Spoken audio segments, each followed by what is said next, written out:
का रे, डोळ्यात पाणी का? फक्त यासाठी रडतोयस ना की तुला माझ्याकडे अक्कलकोटला येता येत नाहीये. इतर लोक जातात आणि तुला मात्र परिस्थितीनं बांधून ठेवलंय याचं वाईट वाटतंय ना. तू तिथे येऊन त्या गर्दीत मला शोधतोस,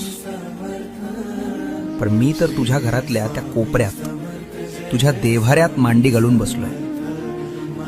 बाळा, मंदिरात मी राजा म्हणून बसलोय, लोकांचं गारहाणं ऐकायला, पण तुझ्या घरात मी बाप म्हणून वावरतोय, तुला सांभाळायला.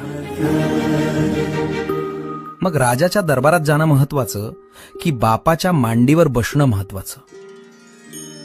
त्यामुळे अक्कलकोटला येता येत नाही याची खंत करू नकोस. आत्ता याच क्षणी डोळे मिट आणि बघ, मी तुझ्या समोर उभा नाहीये, तर मी तुझ्या आत बसलोय.